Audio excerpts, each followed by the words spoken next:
क्या होता है ना, कोई भी सॉलिड अगर हमने लिया है सो उसके अंदर पार्टिकल्स इस तरीके इस स्ट्रक्चर में 3D स्ट्रक्चर में अरेंजमेंट रहते हैं। ये एक 3D स्ट्रक्चर है, राइट फ्रेंड। तो यहाँ पे मतलब यहाँ पे हर जगह पे सिर्फ एटम्स है, ये एटम्स की ऑक्यूपाई की हुई स्पेस है इनकी। उन्होंने यहाँ पे सारे एटम स्ट्रक्चर होके एक 3D डायमेंशनल स्ट्रक्चर बना सकते हैं। तो आप ऐसा बोल सकते हो, एक्चुअली उनको उस यूनिट को बोला जाता है लैटिस बोलते हैं लोग। ओके, लैटिस क्या है actually? The regular arrangement of constituent particles आप बोलिए।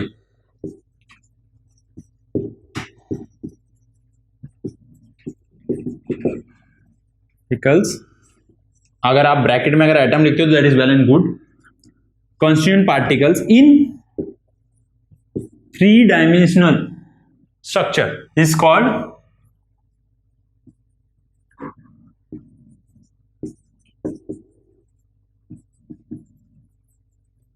लैटिस, और you can say it is called as a unit cell. So ये जो 3 डायमेंशनल स्ट्रक्चर जो ये जो होता है ना, लैटिस होता है हमारा एक लैटिस। सो अभी ये क्या है, हम क्या करेंगे अभी, जो हम लोग ने एक ब्रिक, अगर आपको याद है मैंने शुरुआत में आपको चैप्टर में एक ब्रिक बताई थी। अभी हम क्या करेंगे ना, ये ब्रिक का एक छोटा सा पार्ट निकालेंगे। एक क्यूब हमने निकाली है और यहां पे ले लिया, ये एक हमारा छोटा सा स्ट्रक्चर हो गया। ये ब्रिक में से जब हमने ब्रिक तोड़ी थी जो पार्टिकल्स थे उसमें से एक पार्टिकल है। सो ये एक यूनिट सेल है, ये एक unit cell the regular arrangement of constant particle. यहाँ पे कांस्टेंट पार्टिकल की एक रेगुलर अरेंजमेंट है। ये रेगुलर अरेंजमेंट करके ये जो यूनिट सेल तैयार हुआ ना, हमारा एक सेल तैयार हुआ है। ये जो हमारा एक सेल है, ये जो 3D है, ये यहां पर भी यहां से हर जगह से जुड़ा हुआ है। तो ये जो यूनिट सेल है ना, ये अभी हम लोग को इस यूनिट सेल के बारे में पढ़ना है कि ये यूनिट सेल कैसे बना हुआ है। अगर एक बार ये चैप्टर के अंदर एक बात याद रखो फ्रेंड्स, ये जो लैटिस जो है ना, ये लैटिस बहुत ही इंपॉर्टेंट थिंग है इस चैप्टर के अंदर।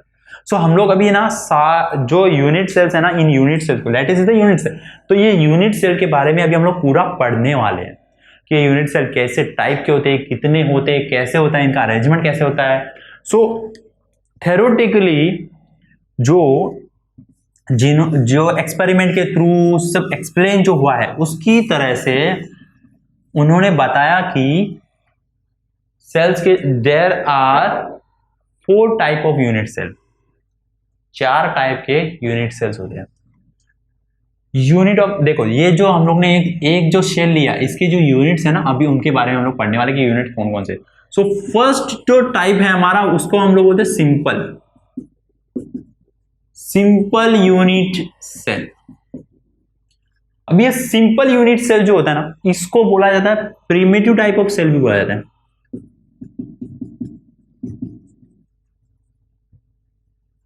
Primitive type of cell. So ये सिंपल यूनिट सेल हो गया। अब ये सिंपल यूनिट सेल जो होता है ना, ये क्या है वो हम एकदम डिटेल में जानेंगे। सबसे पहले हम यहां पे एक लिख कर ले लेते हैं हमारे टाइप्स, ताकि हमें याद रहे। सबसे पहले हम कौन सा पढ़ रहे हैं? सिंपल यूनिट सेल, ठीक है।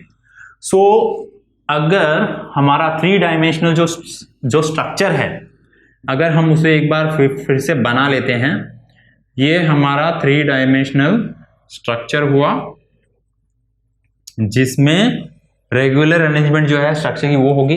तो यहां पे क्या होता है ना, इसमें क्या लिखा है ना, atoms are only at corners. ये जो unit cell, simple unit cell के अंदर क्या होता है ना, एटम्स खाली कॉर्नर्स पे रहते हैं। तो ये हमारे कॉर्नर्स है।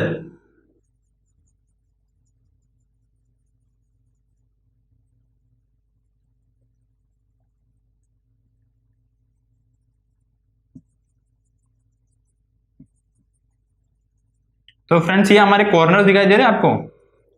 ये कॉर्नर्स के बीच में हमारे एटम्स। सो अगर ये स्ट्रक्चर को आप अच्छी तरीके से, यहाँ पे एटम है, यहाँ पे एटम है, यहाँ पे एटम है, यहाँ पे यहाँ पे यहाँ पे ऐसे एटम्स बने हुए। एग्जाम्पल के तौर पे ये लेते हैं, ये क्यूब है, यहाँ पे ये वाला एटम, ये वाला, ये वाला, ये वाला, ये जो जो कॉर्नर्स पे ना, ये हमारे सिंपल यूनिट सेल्स के यूनिट, जो atoms are only at the corners. Simple unit cell के अंदर सिर्फ कॉर्नर्स पे ही एटम्स रहते हैं, ठीक है।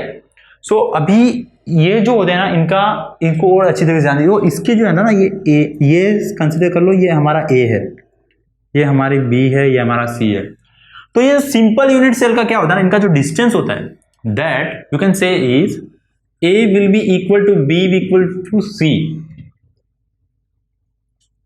ये जो है ना लेंथ, इनके बीच में ये जो लेंथ है वो इक्वल रहेगी हमेशा।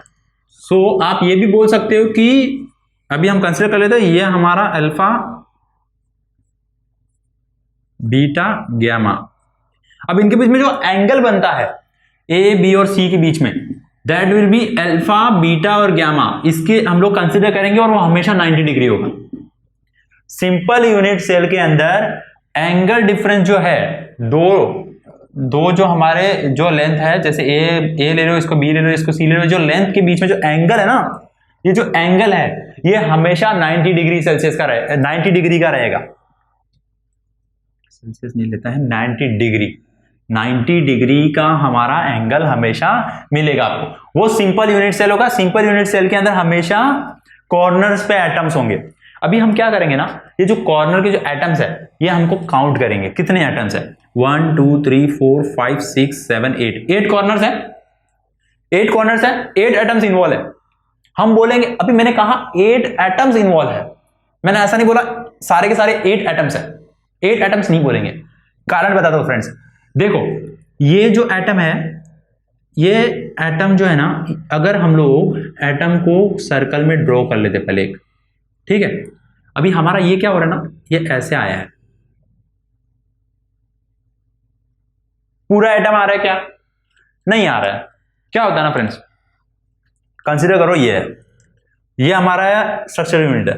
तो देखो यहां पे ना ये एटम पूरा सर्कल होना चाहिए, बट ये इतना ही आ रहा है, दिखाई दे रहा है फ्रेंड्स। सो इसको अगर हम लोग, मैं ऐसा बोलूंगा कि ये इतना सा पार्ट आ रहा है एटम का। अगर ये इतना बड़ा सर्कल है, ये सिर्फ और सिर्फ इतना पार्ट आ रहा है, इतना। सो आप इसको ऐसा बोल सकते हो, ये 8 एटम्स है और सबका इतना इतना पार्ट आ रहा है, राइट। सो अगर आप ऐसा बोल सकते हो कि उसका जो 8 एटम्स का जो है वो 1/8, क्योंकि 8 पार्ट आ रहा है हमारे पास,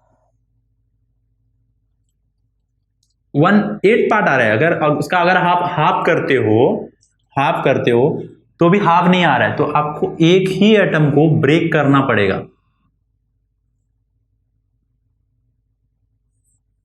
तो अगर उसका काउंट 1 2 3 4 5 6 7, अगर 8 पार्ट करोगे तो 8 पार्ट हमें आ रहा है, दैट मीन्स इसको हम लोग लिखेंगे 1/2 पार्ट आ रहा है, एक एटम का 1/2 पार्ट आ रहा है। कितने टोटल एटम्स इन्वॉल्व है उसमें, 8 एटम्स इन्वॉल्व है। मैं ऐसा ले सकता हूं 8 इंटू हाफ, 1/8 इंटू 8 ले सकता हूं, क्योंकि एक एटम का हम इतना पार्ट यूज कर रहे हैं इस लटाइस के अंदर। इस लटाइस के अंदर एक एटम का सिर्फ इतना सा ही पार्ट यूज हो रहा है, तो इसमें 8 इलेक्ट्रॉन्स है, तो 8 इलेक्ट्रॉन्स ले सकता हूं। 1/1 कितना आया, एक एटम मिल रहा है। मतलब सिंपल यूनिट के अंदर कितने एटम इन्वॉल्व हुए, कॉर्नर्स में अगर हम सारे एटम देखते हैं तो जितना पार्ट सब मिलाएंगे तो हमें एक एटम मिलेगा। तो ये हमारा एक ही एटम हमारा सारे कॉर्नर्स को मिलाकर हो रहा है। तो ये तो हो गया one atom will be available in this complete unit cell. एक सिंपल यूनिट सेल के अंदर सिर्फ एक एटम ही रहता है, क्योंकि सारे कॉर्नर्स में जितने एटम्स है वो कितने एटम दे रहा है हमें, 1 एटम। तो हम लोग लिख सकते हैं 1 एटम अवेलेबल। सो ये तो हमारा हो गया सिंपल।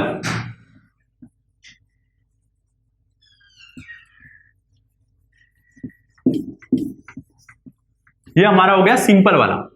अभी हम उसके नेक्स्ट टाइप पढ़ेंगे। So friends, simple unit cell हो गया हमारा।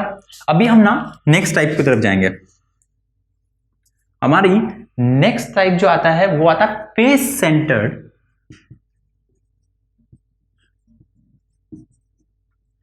Unit cell. Face centred unit cell. अभी यहां पे ना फेस सेंटर्ड यूनिट सेल जो हम लोग पढ़ेंगे ना, इसमें हमें एक चीज का ध्यान रखना है। ये देखो, ये हमारा यूनिट सेल है, ठीक है।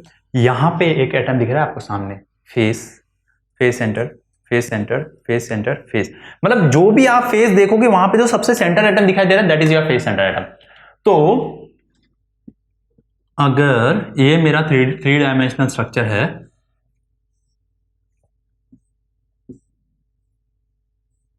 ठीक है, ये मेरा फेस सेंटर स्ट्रक्चर है।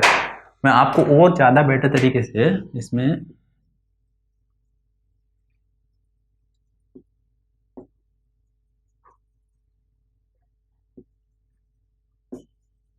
जितने फेसेस है, ये जो हमारे फेसेस जो तैयार हुए हैं ना, अभी हर फेस में आपको जो इसमें सेंटर में जो एटम रहेगा,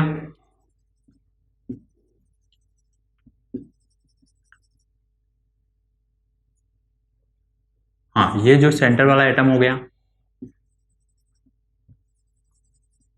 देखो फ्रेंड्स, इसमें हमें जो फेसेस दिख रहे हैं 1 2 3 4 5, अगर 1 2 3 4 5 और एक उसके पीछे रहेगा, यहां पे ये साइड में एक रहेगा, तो 6 फेसेस आ रहे हैं हमें, 6 फेसेस आ रहे हैं। यहां पे हर साइड में एक एटम, यहां पे एक, यहां पे एक, यहां पे एक, यहां पे एक, यहां पे 6 साइड में 6 एटम्स इन्वॉल्व है। हर फेस में एक एटम है, तो बराबर है। तो अभी हम लोग उसका एक बार डेफिनेशन देख लेते हैं, ठीक है। सो फेस सेंटर में हमें क्या पता चलता है, फेस सेंटर यूनिट सेल। सो यहां पे सेम डेफिनेशन हम लोग लेंगे जैसे हम लोग ने सिंपल यूनिट सेल में देखा। देखो इसमें क्या होता है ना, फेस सेंटर में एटम्स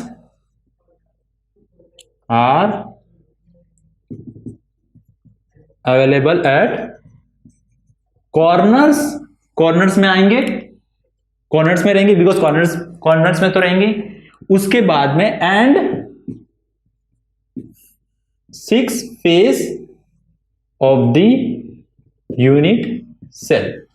चलो, ये हमें पता चल गया कि फेस सेंटर यूनिट के अंदर क्या होता है कि एटम्स कॉर्नर्स पे अवेलेबल रहते हैं, साथ में हमें 6 फेसेस जो उसके है, जो हमारे 6 फेस है, उन सबके आगे इलेक्ट्रॉन एटम रहेगा।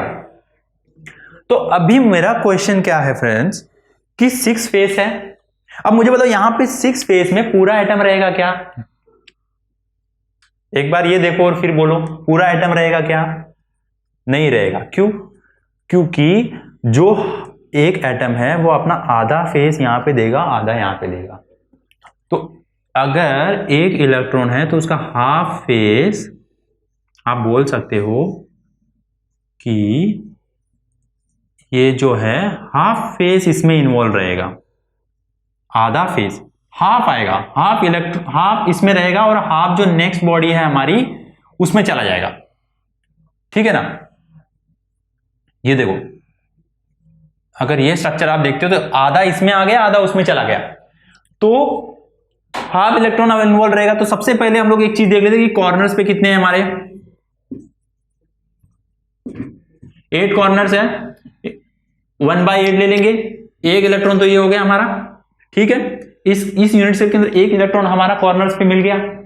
सेकंड हम लोग क्या लेंगे कि जो फेस सेंटर सेल है हमारा FCC, उसके अंदर हम लोग क्या लेंगे कि 6 फेज है, 6 जगह पे इलेक्ट्रॉन है, इनटू एक इलेक्ट्रॉन आया है क्या? नहीं आया है। हम लोग कितना ले रहे हैं? हाफ इलेक्ट्रॉन जा रहा है, मतलब हर जगह पे half half half half half electron आएगा।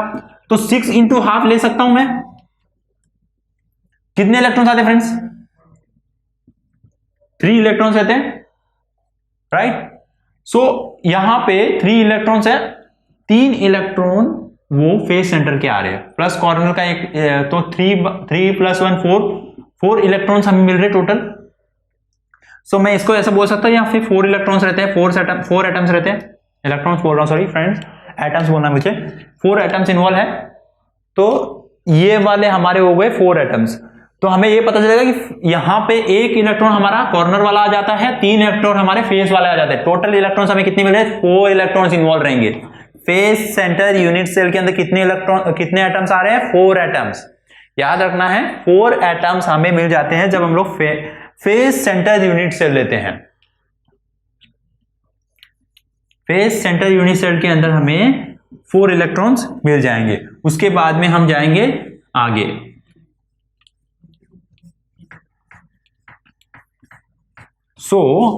अगर नेक्स्ट टाइप हम देखते हैं तो ये आता है body centre unit cell.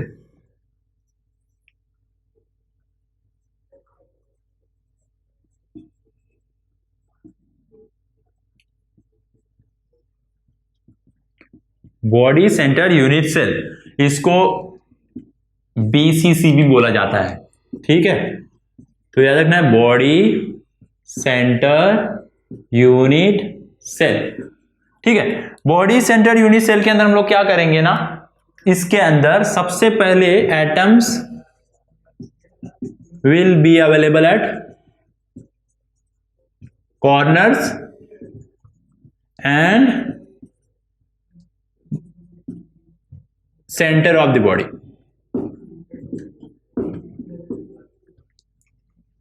Diagram देख लो, 3D डायग्राम के अंदर कैसे होगा, ऐसा हमारा 3D डायग्राम है।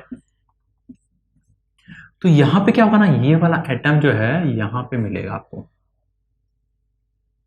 यहां पे एक सेंटर में एक इलेक्ट्रॉन आएगा, एक एटम आएगा जो सेंटर में रहेगा। सो ये जो सेंटर में जो एटम आ रहा है यहां पे सेंटर में, इसके जो सेंटर में जो एटम है, अगर आप बोलोगे ये जो है चारों तरफ से, इसके बीच में एक रहेगा, उसकी पूरी बॉडी उसमें आएगी। सो वो पूरा का पूरा एटम जो है वो इसके अंदर आ जाएगा, राइट। सो यहां पे हम लोग सेम लेंगे। कॉर्नर्स पे हमारे कितने हैं? 8 कॉर्नर्स, 1/8 ले सकता हूं। 1 इलेक्ट्रॉन आया, 1 एटम आया। उसके बाद में सेंटर बॉडी जो हमारा बीसीसी है उसमें 1 इलेक्ट्रॉन रहेगा, और वो पूरा का पूरा आ रहा है, कोई टुकड़े नहीं हो रहे उसके, कोई भी पार्ट्स नहीं हो रहे। सो वो इलेक्ट्रॉन आ रहा है, 1 आ रहा है। 1 + 1 कितना हो गया हमारा? 2 इलेक्ट्रॉन्स मिल रहे हैं हमें, 2 एटम्स मिल रहे हैं यहां पे। 2 एटम हमें बीसीसी में मिल गए। अभी हम लोग इसका फोर्थ देखेंगे। फोर्थ क्या हमारा रहता है कि end centred unit cell. So end centred unit cell के अंदर क्या करते हैं ना, हम लोग कोई भी एंड लेते हैं। लेट्स कंसीडर ये वाला हमारा एक यूनिट सेल है, ये हमारा 2 यूनिट सेल है, और यहां पे एक और एंड आ सकता है, या फिर यहां पे इस तरह से अगर अरेंजमेंट, एक यहां पे और एक यहां पे, तो यहां पे 2 एंड है, 2 एंड है यहां पे। सो ये वाली जब यूनिट सेल जब एंड होगा,